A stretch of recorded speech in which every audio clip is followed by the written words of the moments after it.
이렇게 성경책은 안 가지고 오고 손에다 이렇게 둘둘둘둘 이렇게 말아가지고 이렇게 하고서 이렇게 두고 왔는데, 그날 숙제 내준 게 사회사본을 연구해 갖고 오는 게 숙제였었어요. 제가 그걸 좀 연구해 보라 그래서 사회사본의 의의가 뭔지, 어떤 목동이 이게 1947년도인가요? 사회 쪽에 한 이렇게 동굴, 예수님 기도하신 그런 유대 광야 거기에요. 사회 이쪽 서편이니까. 양을 치다가 동굴에 그냥 돌이 이렇게 하는데 땡그랑 소리가 나가지고, 여러분 아시죠 그 얘기? 그래서 거기 항아리가 있어, 그 안에 사본이 들어 있었던 거예요. 그게 사회사본이라는 거예요. 근데 이게 언제 쓰여진 거냐면은 예수님 당시에 쓰여진 거예요, 거의. 근데 현재까지 그 당시 요즘 알고 있는 제일 가깝게 쓰여진 사본이 920 몇 년인가요? 뭐 그런 랄포 사본이든가 뭐 알레폰가 살레폰가 무슨 그런 사본인데요. 그게 현재로서 제일 가깝게 쓰여진 거란 말이에요. 이제 925년이니까. 근데 사회사본 그 땡그랑 하면서 그 항아리 속에 있었던 거는 예수님 당시니까 1000년 전 거잖아요. 예수님 당시니까 1000년 전 거예요. 근데 그 알레포 사본하고 92 몇 년도에 쓰여진 그 최근에 가장 오래된 거라 그래서 알려진 그 사본하고 목동이 찾아낸 사본하고 사이가 1000년이에요. 1000년의 갭이 있는 사본 두 개가 99.9%가 비슷한 거예요. 그래서 어떤 의의가 있냐? 현재 우리가 사본에 의해서 이 성경을 갖고 있어도 1000년의 시간 동안에 이렇게 오류가 없으면 원본과 성경은 거의 동일하다. 물론 조금씩 사본마다 차이도 있고 뭐 연대나 이런 것도 없지는 않지만 인간이 한 거기 때문에 그런 의의를 갖게 하는 게 사회사본이었어요. 성경 멋있지 않아요? 네. 그분이 그걸 사회사본 자기 연구했다고 이렇게 종이를 꿀꿀 말아가지고, 사모님 제가 한잔했습니다. 그렇지만 이거 공부가 재밌어서 내가 이걸 숙제는 해왔는데 이 사회사본이라는 게 이게 진짜 대단하더만요. 이게 목동이 발견을 막 얘기를 하는 거야. 그분 지금 장로님이세요.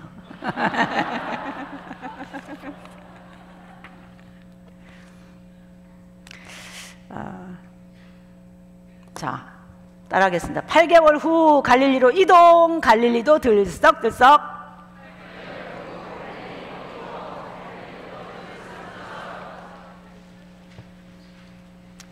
예수님은 첫 6월절에 예루살렘에 오셔서 세례 요한 청중을 인수하신 거예요. 청중을 인수하실 때 메시지가 뭐였냐? 심판 아니다, 구원이다. 멋있지 않아요? 얼마나 성경적이에요, 예수님이. 당시의 최고의 기준인, 캐논인 하나님의 말씀인 구약 성경, 예언서 할 것 없이, 모세오경, 시편, 예언서 할 것 없이 그 모든 것들이 얘기하고 있는 것이 무엇인지를 아신 예수님께서 세례 요한의 의의가 무엇인지 구약이었다 이 말이에요.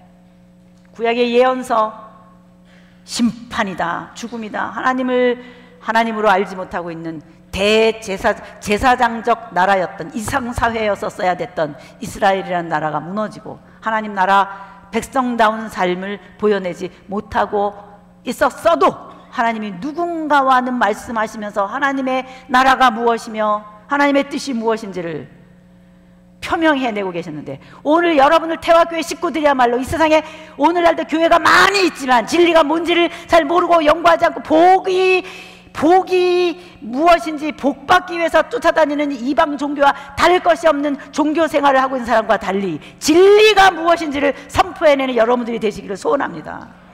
그거를 해낼 수 있기를 원합니다. 그러려면 어떻게 해야 되나? 공부해야 되는 거예요. 하나님 말씀. 우리는 면벽수도하고 돌을 닦는 이방 종교의 수행 방식의 진리를 구하는 그런 종교가 아니에요.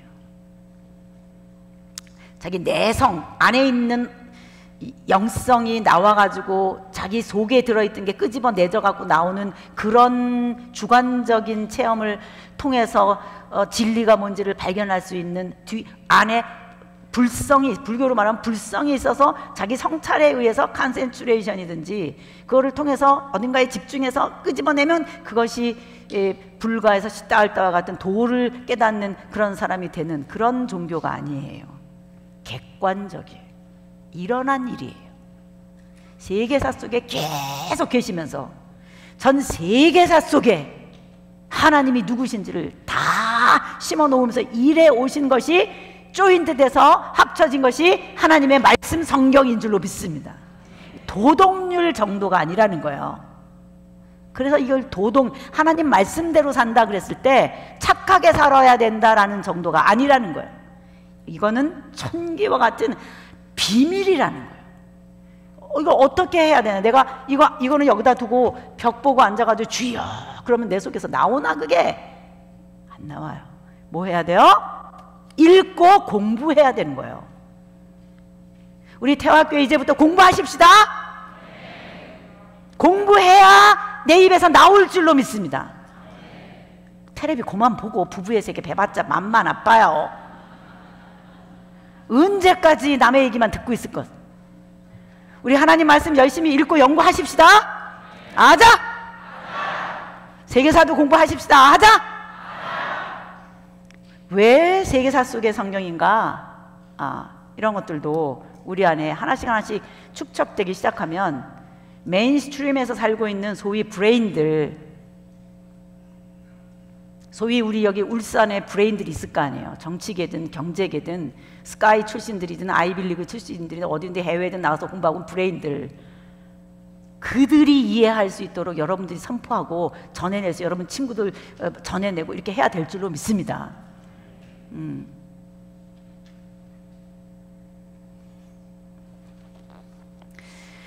자, 그래서 이제 그런 예수님의 초기 사역은 구약과 이어서 세례 요한 운동을 이어서 광야에 외치는 자의 소리, 회개하라 천국이 가까웠느니라, 구약의 예언서 위에, 심판의 메시지 위에 심판하시나 구원하시는 하나님의 그 다음 플랜이 맨 앞자리에, 신약 앞자리에 잡혀 있구나. 이거를 우리가 구약과 이어서 생각해 볼 수 있다는 거죠. 그래서 이제 예수라고 하는 신약의 주인공이 이제 그렇다면 누구인가 이거예요. 성경을 읽을 때 우린 너무 예수님을 그냥 너무 잘 믿어요.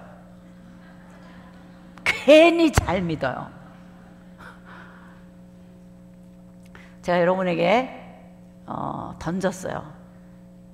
예루살렘 성전에서 대제사장 안나스 제수용품 전매청 비즈니스를 건드리는 바람에 예수님은 사회 탑, 정치면 탑 뉴스 주인공으로 뜨셨어요. 지금 이거를 실제로 머릿속에 상상을 해보세요. 그런 상황 가운데 그 다음 성경의 스토리는 어떻게 진행될 것인가? 자, 여기까지는 이해되셨습니까? 네, 중앙부에서 뜨셨다 이 말이죠. 세례 요한 정리하셨어요. 세례 요한 사역을 예수님이 인수하시면서 정리하셨어요. 세례 요한 제자들 심판의 메시지가 뭔지 아는 사람들, 여러분 지금 이 장면이 이해돼야 오늘 목사님께서 본문 마태복음 5장 설명을 해주셨어요. 산상수훈. 이제 뒷부분에 좀 나와서 말씀드리겠지만 지금 말씀드린 이 심판의 메시지 내용이 뭔지를 알아야, 이 구약의 내용이 뭔지를 알아야 이 위에 예수님의 사역의 의의가 무엇인지를 알 수 있고, 예수 공동체라고 하는 새로운 한 조직이 앞으로 어떤 의의를 가지고 그 사회 속에서 나타나는가도 이제 조금씩 이해할 수 있게 돼요. 그래서 심판의 메시지, 구약의 전체 내용이 결국 망한다였는데 망할 나라를 만드시려고 여기까지 왔단 말인가? 이건 아니잖아요. 그 다음에 신약에 왔더니 예수, 그분이 나타났는데 이분을 엘리야처럼 선지자라고 그래야 될지, 도대체 이분은 누구시냐는 거예요. 혜성처럼 나타난 이 예수. 그래서 제가 아까 도표에 말한 것처럼 예수 그는 누구인가. 이제 앞으로 남은 예수님의 행적을 하나씩 하나씩 시줄 날줄 맞춰가듯이 우리가 갈 건데, 그것을 지나가면서도 계속 머릿속에 가지고 있어야 할 생각은 이 관점인 거예요. 도대체 예수 그는 누구인가. 자, 이 생각을 가지고 섣불리 예수님에게 가편 투표를 하면 안 돼요. 십자가에 못 박아 죽여라 라고 말하는 사람들 다 이유가 있었어요.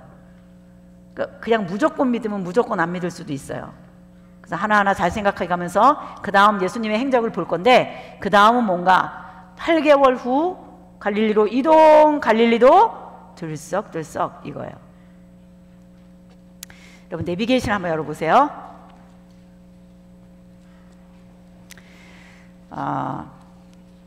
여러분이 이제 이 공부를 마친 다음에 이제 읽으실 건데요. 신약은 범위가 짧아요. 구약에 비해서. 그래서 빨리 읽으실 수 있어요. 읽으실 때 내비게이션을 따라서 읽을 건데, 맨 처음 마태, 마가, 누가, 요한복음 중에서 어떤 거를 읽을 건가 그랬을 때 처음 뜨는 내비게이션이 63페이지 한번 보세요.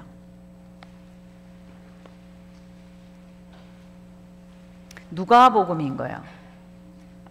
제가 마태, 마가, 누가, 요한복음을 다 통합해서 예수님의 행적을 볼 것이다 이렇게 말씀드렸잖아요. 그러면 그 중에 우리는 어떻게 읽을 것이냐. 누가복음 읽었다, 요한복음 읽었다, 마태복음 읽었다 그럴 거예요. 제가 이렇게 도표를 다 분해해 놨어요. 이해만 되면 이리 갔다 저리 갔다 하면서도 재밌을 거예요. 영화 보듯이. 그러면 맨 처음 무엇부터 읽어야 되냐라고 했을 때 저는 누가복음 1장 1절부터 4절을 읽어야 된다고 저는 생각했어요. 그래서 여러분들이 이제 이렇게 읽으실 거예요. 그 이유가 뭔가, 누가가 이방 사람이었어요. 헬라 사람인 거예요. 사도 바울이 2차 선교여행 중에 만난 사람이에요. 이방 사람이고 예수님 제자 아니었고 유대인도 아니었어요. 이방인이 사도행전을 썼다는 거는요, 진짜 각본도 그런 각본이 없어요. 너로 인하여 모든 민족이 복을 받게 하고 싶다. 이게 하나님의 이스라엘 나라를 시작할 때 미션이셨어요. 정말 성경은 이방 사람 누가를 통해서 이방 행전, 열방 행전, 열방에게 복음이 어떻게 전파되는지 사도 바울의 행적을 정리하게 하셨어요. 이방 사람이 쓴 거예요, 성경을. 그게 사도행전이에요. 그 사람이 이렇게 말해요. 나 현장에 없었다. 나 이방인이다. 예수 현장에 없었다. 그래서 어떻게 했냐. 현장에 있었던 사람 얘기 들었다. 리서치했다. 나도 연구했다.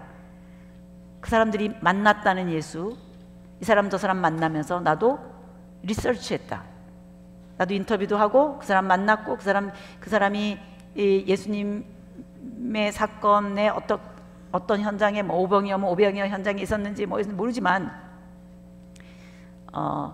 내가 리서치했다. 차례대로 그 우리 가운데 일어난 일들을 처음부터 하나하나 어떻게 된지 이것이 그러한가 그거를 깨닫고 하나하나 정리를 해서 내가 데오빌로 각하 당신에게도 이것을 전해주는데 이 얘기를 한번 들어보라고 이러면서 시작하는 누가복음 1장 1절부터 4절을 저는 맨 처음에 읽어야 된다고 생각했어요. 예수님의 탄생보다, 예수님 태어난 것보다, 족보보다. 왜? 앞으로 주인공이 나타날 건데 그 이야기를 지금 리서치하고 있는 사람이 누가니까. 나 지금 이렇게 리서치하고 있거든요. 어때요? 말 돼요? 된 것 같아요? 네. 그래서 제가 내비게이션 맨 처음에 띄워놓고 누가복음 1장 1절부터 4절 읽으세요 이렇게 한 거거든요. 그리고서는 누가복음 1장 5절에서 25절 탄생, 예수 출생에 늘 붙어 다니는 세례 요한의 출생 경위에 대해 관심 갖는 리서처 누가. 나중에 아마 예수님 동네 나사렛 동네에 가서 예수님의 탄생 비화, 이 비밀스러운 이야기를 리서치한 것으로 보여져요. 3차 선교여행 끝나고 나서 헌금 갖다 주러 예루살렘에 왔다가 사도 바울이 뜻밖의 체포되는 바람에 2년을 묵었거든요, 누가가. 그때 리서치한 게 분명하다고 저는 생각해요. 거의 학자들도 그렇게 얘기해요. 제가 생각할 때도 그래요. 그래서 저는 이제 성경을 볼 때 이것을 쓴 그 사람을 먼저 제가 봐요. 이 사람이 누구며 어떤 생각을 갖고 어떤 상황 속에서 이것을 쓰게 됐나. 누가복음 그러면 누가가 보여요. 저는 요한복음 요한이 보여요. 그 사람이 보이는데, 그래서 제가 신약은 범위가 그렇게 많지 않기 때문에 여러분에게 친절하게 자세히 그 한 사람 누가가 나오면 에실 같은 경우는 이 사람에 대해서 이렇게 생각합니다 라고 하는 거를 뭐라고 많이 써놨어요. 64페이지에 한번 가보면 예수님 출생에 대해서 말하면서도 왜 예수께서 등장하시기 전에 어김없이 세례 요한이 나올까? 제가 여러분에게 지금 세례 요한 얘기했잖아요.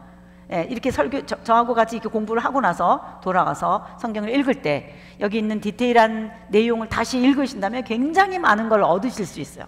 진짜 여러분 공부하기 나름이에요. 이 공부에 진짜 이렇게 클릭이 된 분은요, 고시 공부하는 사람처럼 사람이 미쳐요.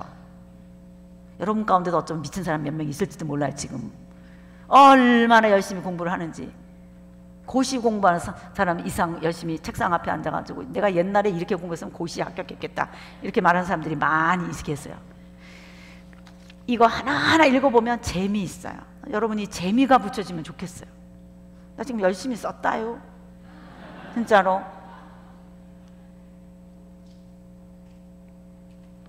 아래 요점을 기억하며 세례 요한의 출생 경위를 읽어보자. 천사와 커뮤니케이션을 할 수 있을 정도의 영성을 갖춘 기도의 사람으로 살고 있다. 하루아침에 형성된 영성이 아니다. 그런 영성이 바탕이 되어서 어느 날 계시가 임한다. 아들을 낳을 것인데 그 아들의 사명은 엘리야의 심정과 능력을 가진 나시린으로서 주의 길을 예비할 것이라는 계시였다. 이게 아빠가 받은 영성이에요. 아빠가 자기 아들이 태어날 때 하나님과 교통하면서 얻은 거예요. 이렇게 디테일한 내용들이 많단 말이에요. 제가 강의 시간에 어떻게 이걸 다 자세히 하겠어요. 시간만 억만 시간 있으면 다 할 수 있어요. 그렇게 안 해도 괜찮아요. 여러분 읽어가면서 할 수 있어요. 자, 하시겠어요? 공부하십시다. 아자! 자, 누가복음 내비게이션에 떠있는 본문을 읽기 전에 이 본문을 제가 써놓은 걸 먼저 쭉 읽어보시고 본문을 읽으시라는 거예요. 한 번 그렇게 정독해보자요. 한 번만, 딱 한 번만. 그 한 번이 읽어지면 성경 미칠 거예요. 너무 재미있어서. 너무 재미있어서. 뭐 그런 분들 간증이 수두룩해요. 오죽하면 1년에 1,500명씩 강사훈련을 받으러 오겠어요. 1,500명. 자, 65페이지 누가복음 1장 26절에서 38절을 이런 제목으로 읽자. 세례 요한 출생에 늘 이어붙는 예수 출생. 마리아 그녀도 천사로부터 수태 예언을 받다. 이렇게 그 내용이 뭔지 이렇게 쭉 있고, 그 다음에 성경 읽고 밑에 보면 제가 깃발 들고 서 있어요. 쫓아오라고. 엘리사벳 언니에게 가 있자. 마리아가 생각해요. 자기 피앙세 애인에게 나는 좀 떠나 있겠다. 내가 아기를 가졌다. 그리고 유대 광야, 유대 산지에 가서 엘리사벳, 사가랴에게 가서 아기 가졌다니까. 엘리사벳 자기보다 더 6개월 먼저 아기 가졌으니까 가서 엘리사벳네 집에 가서 3개월 동안 있게 돼요. 그러는 어간에 고민 중인 마리아의 남편 요셉에게도 천사가 나타난 거예요. 이제는 마태복음을 읽어야 되는 거예요. 그래서 밑에 보면 마태복음 1장 18절에서 25절 이렇게 써 있어요. 그래서 마태복음을 읽는 거예요. 이제 왜? 이번에 누구에게 나타났으니까? 요셉에게 나타났으니까 천사가. 이해가 되십니까? 네, 이런 식으로 이리 갔다 저리 갔다 본문이 해도 성경에 있는 내용들을 다 연결해서 여러분들이 예수 스토리를 읽을 수 있도록 해놨으니까 그렇게 내비게이션 한 번쯤은 좀 정독을 해주시면 어떻겠나. 자, 78페이지 한번 보세요.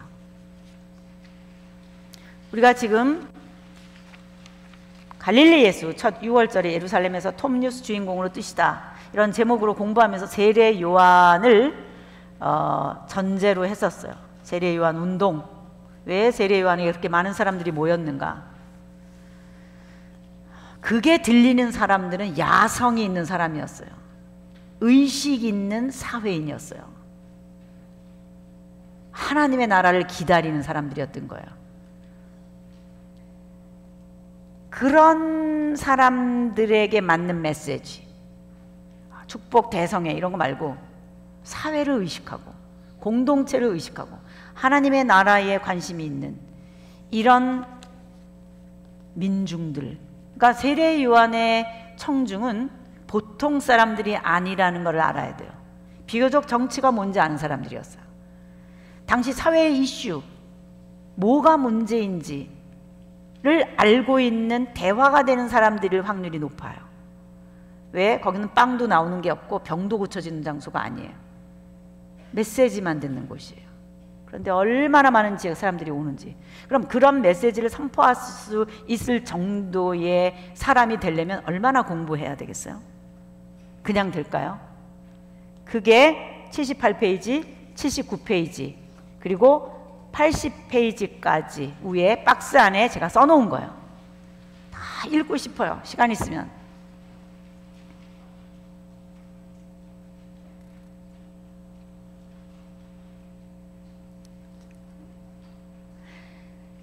칠 79페이지 위쪽에 보면은 요한은 사회를 분석한 사람이다. 이렇게 썼잖아요. 사회학자입니다.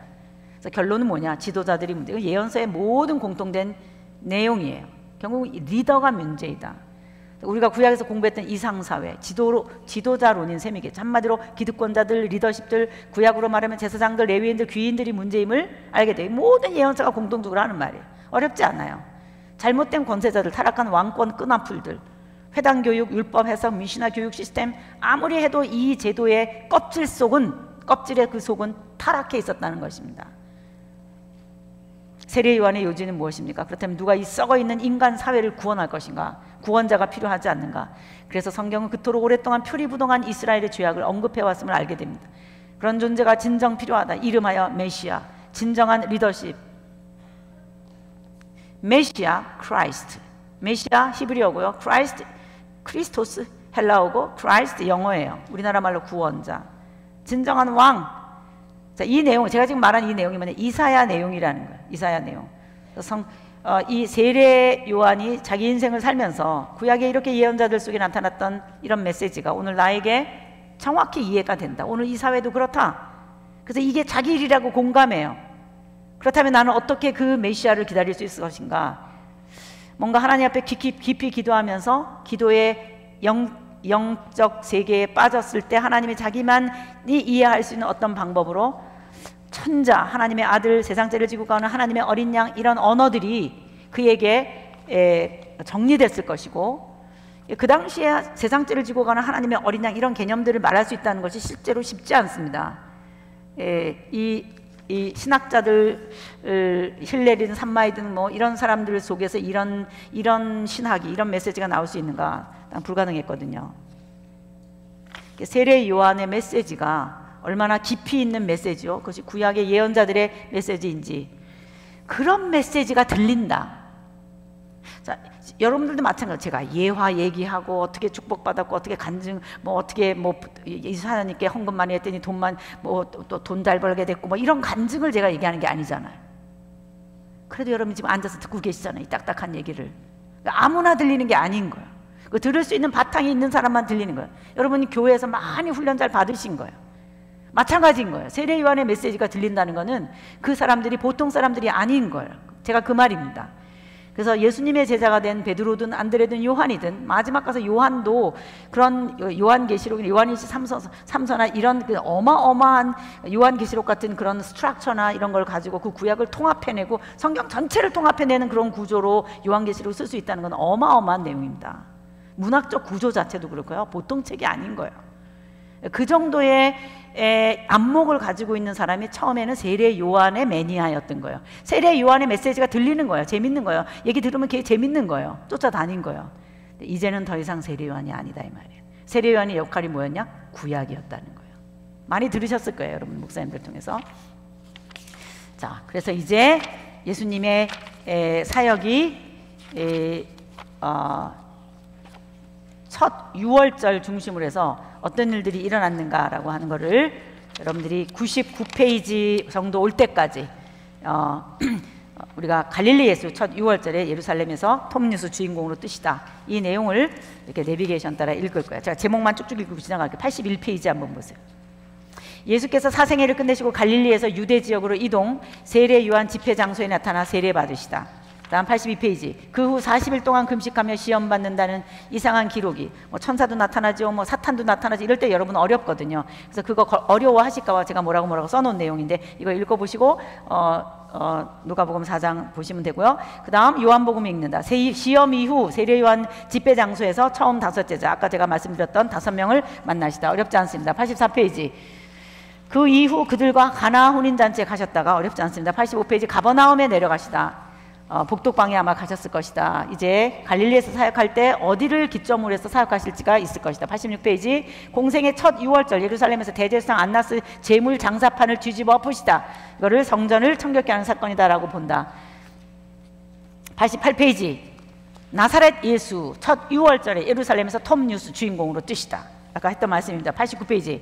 그 이후 대제사장 세력의 도전장을 낸 후 은둔하지 않고 많은 표적을 행하며 활동하신다. 계속 예루살렘에 계신다 이 말이야. 아니나 다를까 학자 니고데모 반응 보이고. 자, 90페이지.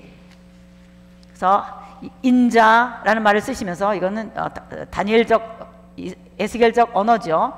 하나님의 아들 무엇하러 세상에 왔는가. 요한복음 3장 16절 우리가 지금까지 공부했던 클라이막스. 자, 91페이지. 이런 설교를 하시니 세례 요한의 청중들이 예수께로 오지 않겠는가. 지금까지 제가 여러분들에게 말씀드렸던 내용입니다. 사도 요한의 예수님의 초기 사역 설교를 요점 정리하듯이 마치 주석을 하듯이 써놓은 게 요한복음 3장 31절에서 36절이에요 이거는 사도 요한의 저는 주석이라고 생각해요. 그냥 나중에 읽어보세요. 자, 92페이지. 세례 요한만이 하였던 사도 요한이 깨달은 복음이 요한복음인 거예요. 그러니까 요한복음을 이해하려면 세례 요한부터 이해해야 되는 게 맞는 거예요. 왜? 세례 요한의 제자였기 때문에. 물고기 잡는 사람이 이 세례 요한의 메시지에 매료되다. 이거 만만하지 않은 거거든요. 예. 그래서 그런 내용을 제가 여기 92페이지, 93페이지에 써놨습니다. 다 말로 하고 싶은데 다 할 수 없습니다. 그 다음 요한복음 4장으로 가보자. 드디어 바리새파 지도층 그룹 데이터 분석하고 움직임이 심상치 않아. 이제는 예수의 제자가 더 많다. 세례 요한 더 이상 아니다. 자, 이거를 알고 예수님께서 이동하시는데 그 직전에 일어난 일이 뭐냐. 세례 요한이 체포되는 거예요. 세례 요한이 체포됩니다. 감옥에 가게 돼요. 그리고 예수님께서는 세례 요한 청중을 인수하신 다음에 오랫동안 사역했던 8개월간의 사역을 마치시고 사마리아를 거쳐서 갈릴리로 이동. 자, 101페이지 가보세요. 8개월 후 갈릴리로 이동. 갈릴리도 들썩들썩 이렇게 된다 이 말이에요. 자, 이해되셨습니까? 네. 어떻게 해요? 자, 조금씩 따라오고 계시는 거 맞죠? 네.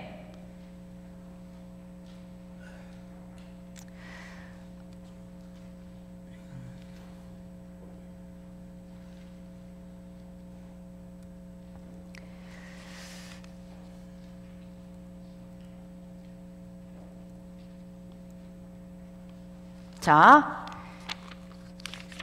먼저 지금 이동하시는 때가 12월경쯤 됐을 때라고 말씀드렸던 거 기억나시죠? 네, 8개월 동안 예수님은 예루살렘에서 유명해지셨다. 그러니까 이게 전제돼야 그 다음 나오는 스토리가 이해되는 거예요. 이게 없이는 그냥 다 조각조각 단편적으로 오늘 나에게 주시는 말씀 이거밖에는 못 읽어요. 오늘 나에게 주시는 말씀 다 좋은데 일단 이게 깔려있는 상태에서 그 다음에 오늘 나에게 주시는 말씀을 하면 좋겠는데, 예수님께서 드디어 8개월 만에 갈릴리로 돌아오세요. 예수님보다 더 먼저 소문이 와 있다고 생각을 하는 게 중요해요. 여기서 여러분 이해되세요? 네, 예수님보다 뭐가 먼저 와 있다? 소문이 먼저 와 있다. 자, 그래서 이렇게 보세요. 지금 사마리아를 거쳐서 갈릴리로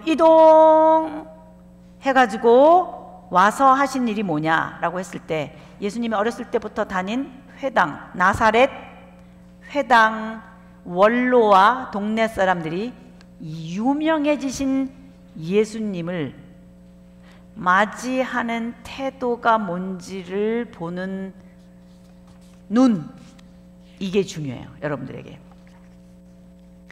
아니나 다를까 안식일에 오랜만에 나타난 예수님에게 그동안 읽어왔었던 본문 차례를 따라 열어주신 것인지 예수님께서 찾아 열어주신 것인지 아직 학자들이 다 그렇지만 상관없어요. 예수님이 읽을 본문이 뭐였냐? 당신 스피커로 말씀하시오. 예수님에게 자리를 준 거예요. 이사야 61장을 열으신 거예요. 자, 우리 누가복음 4장을 열겠어요. 여러분 성경 누가복음 4장. 그 다음 행적이 뭐냐?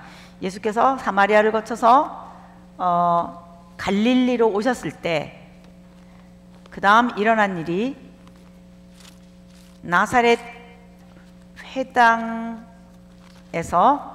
예수님께서 말씀을 전하시는 내용인데, 이 내용이 누가복음 4장 16절 이렇게 보세요. 눈으로 휙 16절, 17절, 18절 이렇게 보세요.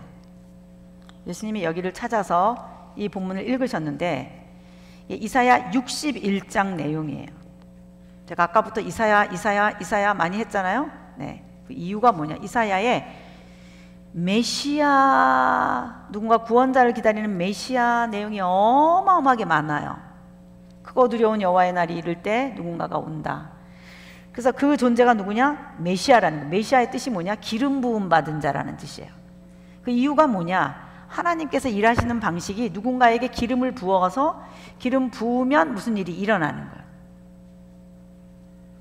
기름 붓는다는 뜻은 예언이에요. 그래서 엘리야가 세 사람에게 기름을 부어서 열왕기상하를 읽는 관점 제가 말씀드릴 때 하사엘에게 기름을 부어라, 예후에게 기름을 부어라, 엘리사에게 기름을 부어라. 이게 예언이에요. 그 사람들이 하는 일이 뭐냐? 아합 가문을 멸망시킬 것이다.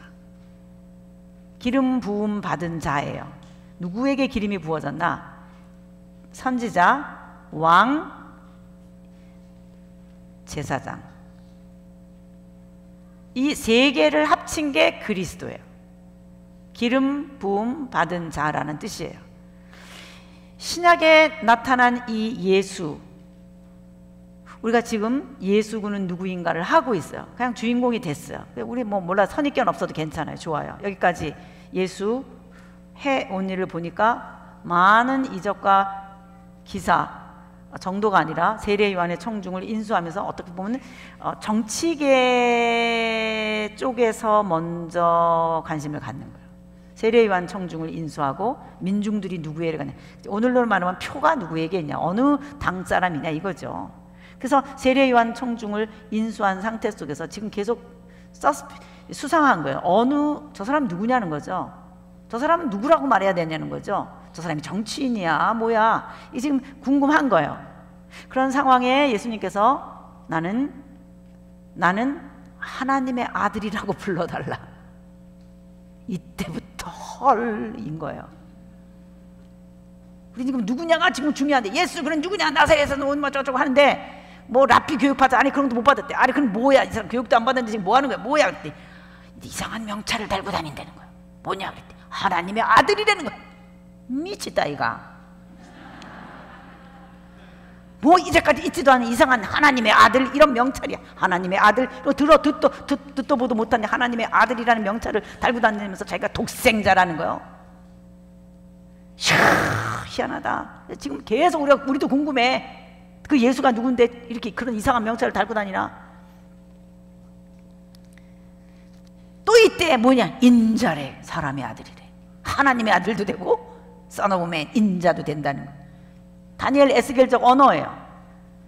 뭔가 구원자로 나타날 존재, 이사야에 나타나는 구원자의 이미지가 있고 다니엘과 에스겔서에 나타나는 구원자의, 이 백성들이 기다려야 될 그날이 오면 하나님이 나타나시는 것과 같이 누군가가 또 나타나시는데 누굴까 그랬더니 그분이 인자라는 이름을 갖고 온대. 뭐 하여튼 이런 게 너무 이제 학자들이 앉아가지고 연구하고 뭐 이사야 53장 읽어보고 여기 55장 읽어보고 막 그러면서 연구를 하고 있는 거예요. 지금 그가 누군지 이제 해보고 있어요. 드디어 이제 갈릴리 나사렛 동네 왔어요. 어르신들이 입장 정리를 끝냈어요. 우리가 아는데 목수의 아들 있잖아. 목수. 지가 무슨 얘기 하나 드러나 보자. 지금 이러고 나를 정하고 앉아 있는데 다 결정했어요. 뭘 결정했냐? 돌로 쳐서 죽이자. 왜? 지가 하나님의 아들이라 그러는데 지금 예루살렘에서 떠가지고 말이야. 유명해가지고 말이야. 지금 그런데 그러니까 너 그때 거기 가서 들었죠. 증인해. 돌무대기 여기다 쌓아놓고 말이야. 낭 떨어질 테니까는 우르르 몰고 가가지고 돌멩이로 당신 거기 예루살렘에서 들었지? 당신 증인이야? 두세 사람 증인을 먼저 돌이 던져야 되니까 돌무더기 다 만들어 놓고 그 마을 동네 낭떠러지에까지 이렇게 밀고 갈 계획까지 다 세운 상태에서 안식일에 예수님 보고 이거 읽고 설명하라 그런 거예요. 지금 아주 그런 순간인 거예요. 예수님 말씀 잘 하셔야 돼 지금. 예수님 이사야 60장 좀 핀 거예요. 여러분 거기 본문 보세요. 이런 게 읽어져야 되는 거예요, 여러분이.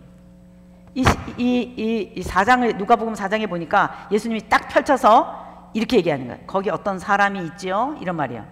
그래서 나에게 기름이 부어졌다. 영으로 기름을 부으셔서 내가 기름 부음을 받았대. 근데 거기 나라는 사람이 있어요. 어떤 한 인물이 나타나요. 18절에. 근데 그 사람이 누군지를 알아보기 위해서 심틈이 있다는 거예요. 어떤 그 사람의 표식이 있다는 거예요. 표징이 있다는 거예요. 표적이 있다는 거예요. 사인이 있다는 거예요. 사인이. 그 사인이 뭐냐? 이 사람 이거 하는 거 보면 그 사람이라는 거예요. 제가 지금 하는 말이 이해되세요? 옛날에 이렇게 이렇게 펜팔 같은 거 하면은 한 번도 만나지 못해서 옛날 지금처럼 막 사진으로 왔다 갔다 그런 시대가 아니기 때문에 글을 써가지고 이렇게 하는데 뭐 사진만 이렇게 보내서 막 이랬는데 당신 이제 LA에 오세요. 나는 서울에 사는데 그래서 이제 드디어 공항에서 LAX 공항에서 만나기로 했어요. 그런데 만났는데 그 얼굴이 누군지 알 수가 없어요. 그럼 당신이 노란 셔츠를 입고 나와라. 그 노란 셔츠 입은 사람만 찾으면 되는 거예요. 노란 셔츠가 표적인 거예요. 그가 근거예요. 이렇게 말하니까 이해되세요? 네. 그가 그인 걸 알아볼 수 있는 사인, 이게 표적이라는 말이에요. 그렇게 기다려오던 이스라엘의 역사 속에서 그 사람이 누구냐? 그가 그자 이 말이에요. 알아볼 수 있는 사인인데 그게 뭐냐? 가난한 사람에게, 심령이 가난한 사람에게 그 뉴스. 이 가난한 사람은 뭐냐? 아이고 나는 죄인입니다. 세례 요한의 메시지 같은 거를 듣고 심령이 가난해서 파산한 사람처럼 심령이 가난한 자는 복이 있나니 그것처럼 이 broken heart, 깨어진 심령을 가지고 엎드려서 엉엉 울고 가난한 심령이 된 그 사람, 세례 요한의 메시지가 들렸던 그런 사람에게 들려주는 그 뉴스, 죽음 아니다, 심판 아니다, 그 뉴스이다, 영생이다, 이런 거를 말하는 사람이 있으면 그가 그거다 이거예요. 그 나라는 사람을 보내셔서 포로된 사람들에게는 해방을 프로클레임 선포하고, 또 뭐를 선포하냐? 눈먼 사람을 눈을 뜨게 하고, 눌린 사람을 해방을 주고, 묶인 사람을 풀어주고 하는 여호와의 날. 그날이 오면 구약에서 얘기하고 하고 있었던 그 은혜의 날을 프로클레임 선포하게 하셨다. 이 본문을 열어서 보여주신 거예요. It's me. 내가 지금 예루살렘에서 유명해졌지 않냐? 내가 한 게 뭐냐? 세례 요한 메시지 들은 사람들에게 선포하고, 많은 이적과 니고데모가 말한 것처럼 많은 표적을 행하고 이적과 기사를 행하고 예루살렘에서 먼저 유명해져가지고 이렇게 하고 내가 지금 여기 온 게 아니냐? 이 본문을 찾아서 이사야에서 예언한 내용을 읽어서 기름 부음 받은 자, 나에게 기름이 부어졌다라고 하는 18절 내용으로 시작한 거거든요.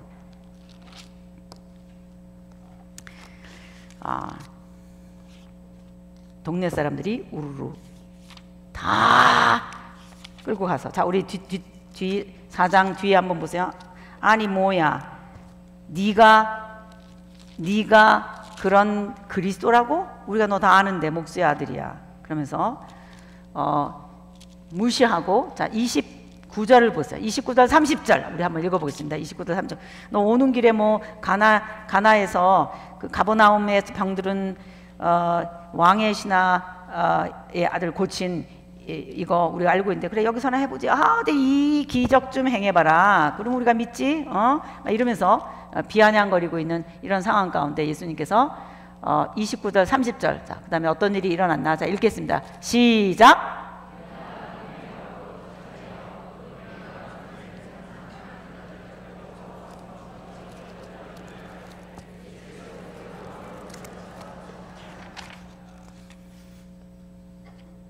이제 예수님은 더 이상 나사렛에 안 사세요. 이 일 끝으로 이사 가세요. 어디로 이사 가실까요? 가버나움으로 이사 가. 지난번에 집 보러 갔었잖아요. 복덕방에. 거기 가시는 거예요. 그래서 예수님 이삿짐 센터에 전화 거시는 거예요. 더 이상 나는 나사렛에서 살지 않는다. 이제는 어디서 사신다? 가버나움에서 사신다. 이 말이에요. 이제는 예수님이 갈릴리 나사렛 사람이 아니라 가버나움 사람이 되시는 거예요.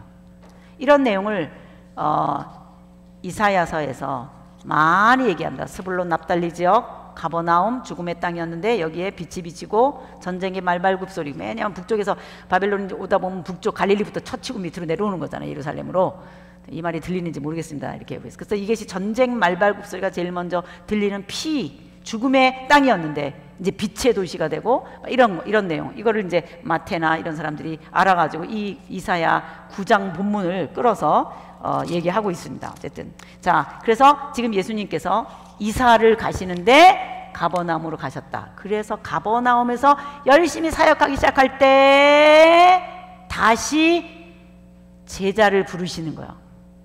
이제까지는 파타임으로 세례요한 쫓아다녔는데 밤새도록 고기 잡았는데 고기를 못 잡았어요. 그래서 이제 깊은 데 가서 그물을 던져라 그랬어요. 고기를 잡았어요. 엄청나게 많이 잡고 막 그물이 찢어졌어요. 주여 나는 죄인으로서 나를 떠나서서 그랬어요. 베드로야 이제는 고기 잡지 말고 풀타임으로 나를 따라다녀. 고기 잡다가 나 따라오고 나 따라다가 고기 잡고 이렇게 하지 말고 이제는 계속해서 나만 따라다녀라. 이때 처음 예수님 만난 거 아니에요. 베드로. 언제 만났어요? 이미 세례 요한의 집회 장소에서 만났던 거 기억나시죠? 네, 이렇게 추적하다 보면은 우리가 성경을 통합적으로 알 수 있어요. 그래서 비로소 전파하여 가라사대 회개하라 하나님 나라가 가까웠느니라. 이게 첫 6월절 예루살렘에서 유명해지시고 나서 동네 나사렛에 와가지고 이삿짐 나사렛 회당에서 말씀 전하신 다음에 이삿짐 챙겨가지고 가버나움으로 가서 이사에 서서 사시면서 그곳에서 다시 베드로, 요한, 야고보 이런 사람들 다시 풀타임으로 제자를 다시 부르시고 그물을 버려라. 사람을 낚는 어부가 되라. 이렇게 말씀을 하시고 가버나움에서 어떤 사역을 하셨는지 그런 내용들이 따라하겠습니다. 1차 갈릴리 사역인 거예요. 화면 좀 보실게요. 자, 나사렛에서 회당 설교하시고 가버나움으로 이사하시고 자, 여기 나사렛이고 가버나움 여기 있어요. 그래서 다음 중 관계없는 거 하나를 고르세요. 1번 나사렛, 2번 가버나움, 3번 갈릴리, 4번 가나. 그러면 뭐라고 대답해야 돼요? 이제 갈릴리. 이제 아시겠죠? 네. 그래서 나사렛에서 가버나움으로 이사하셨구나. 이제 본격적으로 사역을 시작하시겠구나. 이렇게 생각하셔야 돼요. 그래서 지금까지 갈릴리 사역을 공감복음을 중심으로 해서 많은 일들을 하는데 가버나움 어느 안식일에 일어난 일, 귀신 들린 사람 고친 이야기라든가 갈릴리 순회 전도하면서 갈릴리를 그러니까는 그 누구죠? 베드로 장모님 고쳐주신 사건. 사람들 엄청 몰려왔어요. 예수님 여기서 또 계속 계세요. 아니다, 나는 다른 곳에서 가서 복음을 전해야 돼. 그래서 갈릴리 온 지방을 다니면서 공략하셨어요. 그 이후에 순회 전도하신 다음에 중풍병자를 고치신 사건이 있고 그 다음에 레위 마태를 부르세요. 여기까지가 1차 갈릴리 사역이에요. 그래서 지금 화면을 보시면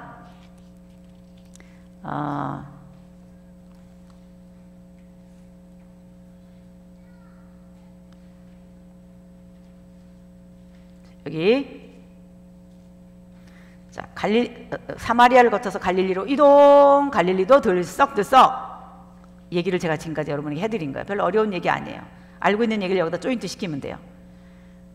더 이상 공감복음에는 이때 일어난 일에 대한 정보가 없어요. 물론 그 이후에도 갈릴리의 일들이 많이 있어요. 그건 그 다음에 일어난 일이에요. 그런 걸 이제 여러분들에게 정리해드려요. 그러자 일어난 일이 뭐냐? 두 번째 6월절이에요. 두 번째 6월절이 어디 있냐? 요한복음에 있어요. 요한복음 5장을 열어보세요. 자, 첫 번째 6월절에 예수님께서 예루살렘에서 뜨셨어요. 그 다음 갈릴리로 이동. 갈릴리도 들썩들썩 우리가 지금 한 대로 예루살렘에서 일어난 일보다 더 먼저 소문이 와 있어서 예수님이 유명인 인사가 돼 있었어요. 내가 누구냐? 동네 사람들이 이미 예수를 부정했어요. 가버나움으로 이사하셨어요. 거기서 열심히 제자들과 함께 사역을 하셨어요.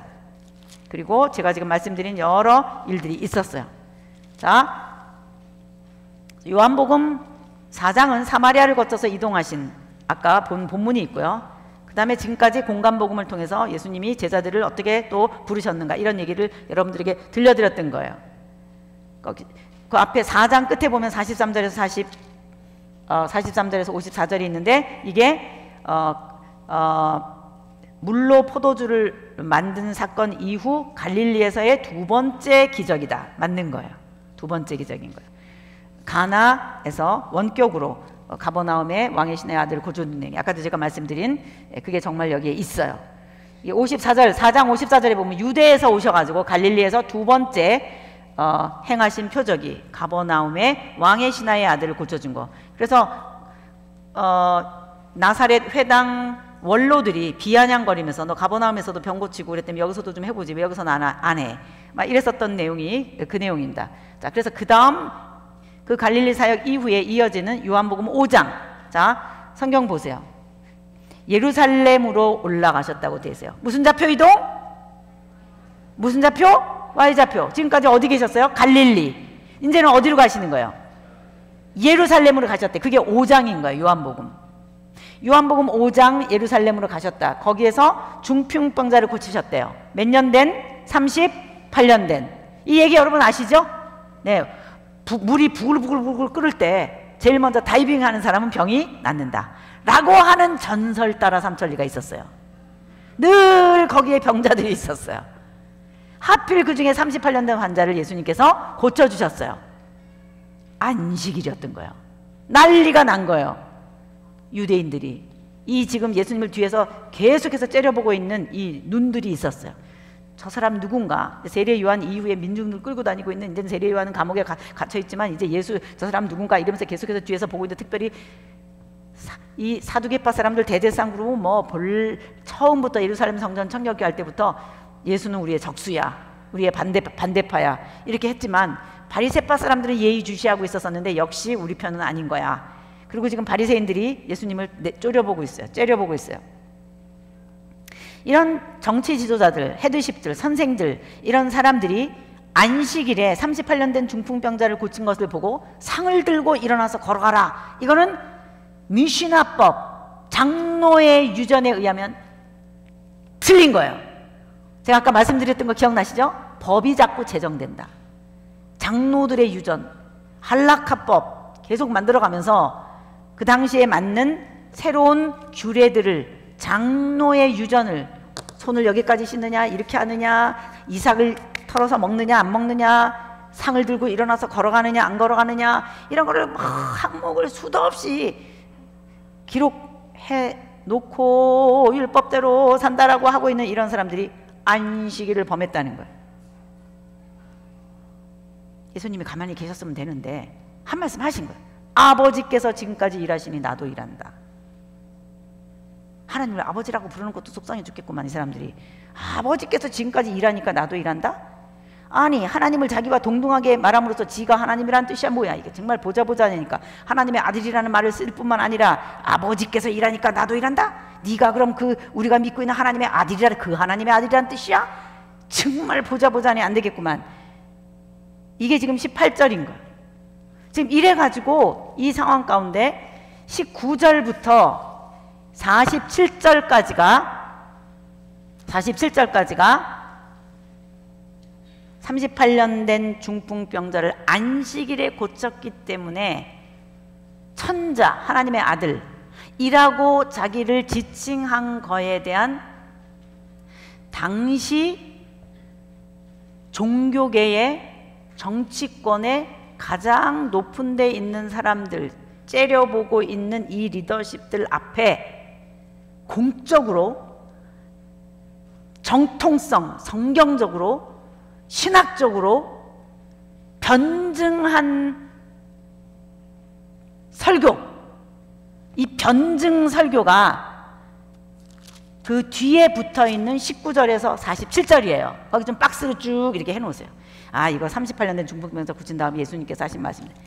자, 이거 박스 해놓은 거 무슨 내용인지 여러분, 제가 이렇게 박스 하세요 그랬는데 아, 이거 이 내용이야 하면서 머리에 그림 그려지는 분 계세요?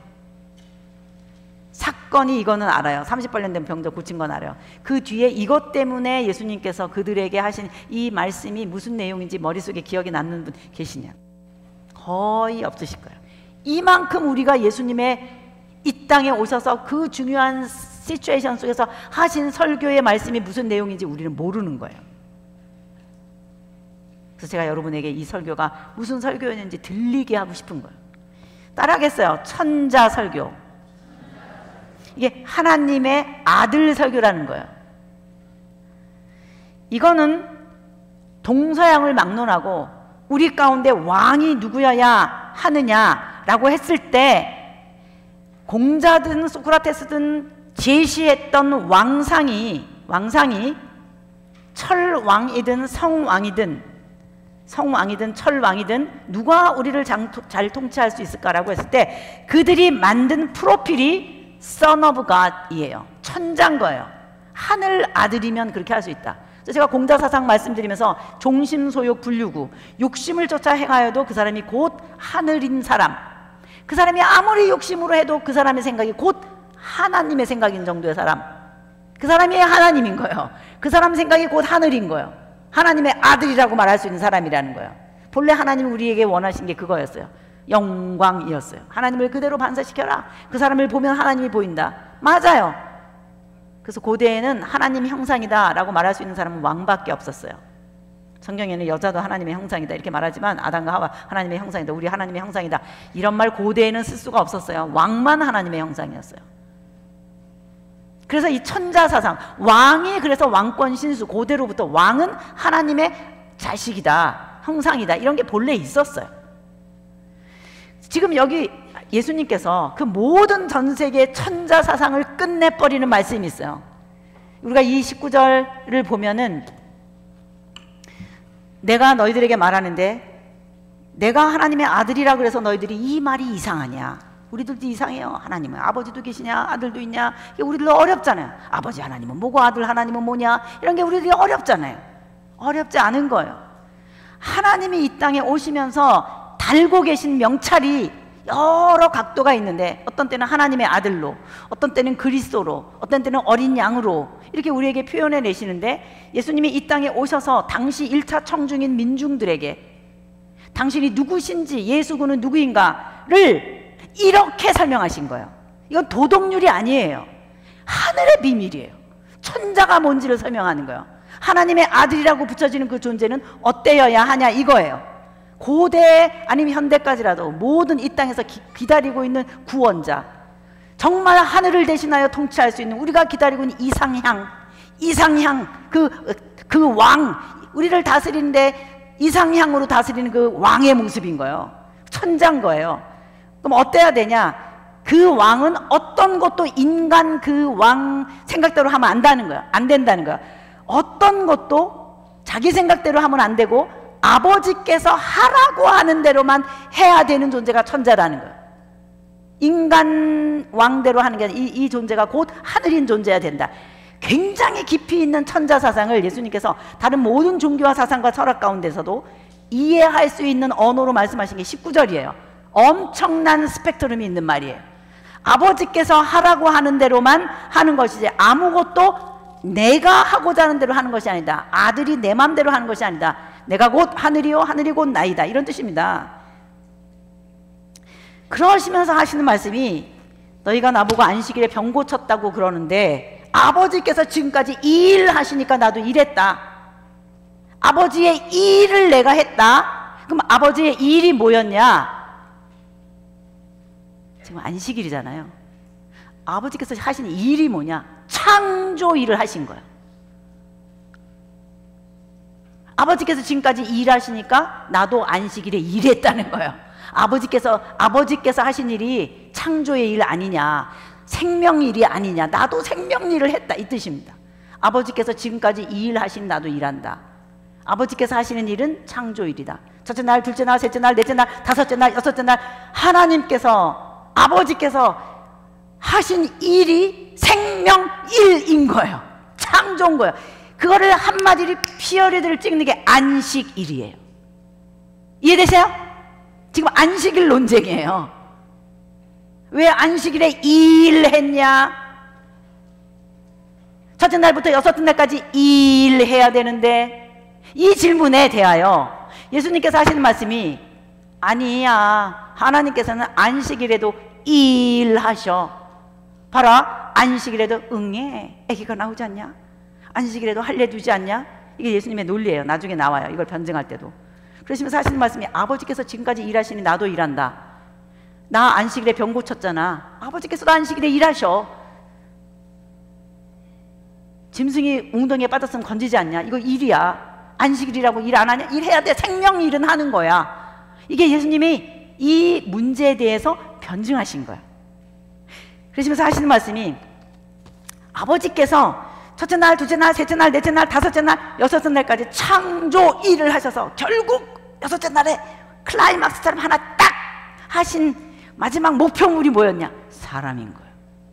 사람 하나 살게 해주시려고, 나 하나 이 땅에 살게 해주시려고 지구를 만드시고 산소를 만드시고 물을 만드시고 햇빛을 만드시고 많은 먹거리를 만드시고, 지금 오늘도 우리가 여기서 이렇게 살아가고 있는 것은, 오늘도 우리가 여기서 숨쉬고 살고 있는 것은 하나님이 일하고 계시기 때문에, 하나님이 지금도 일하고 계시기 때문에 산소를 붙들고 계시고 지구를 붙들고 계시고 우주를 붙들고 계시고, 우리가 모르는 사이에 상추 속에 비타민C가 있도록 탄소동화 작용을 하게 하시고, 내가 모르는 사이에 보리수가 익어가게 하시고, 내가 모르는 사이에 복숭아가 열게 하시고, 내가 모르는 사이에 시금치가 살아나게 하시고, 내가 모르는 사이에 오징어가 알을 낳게 하시고,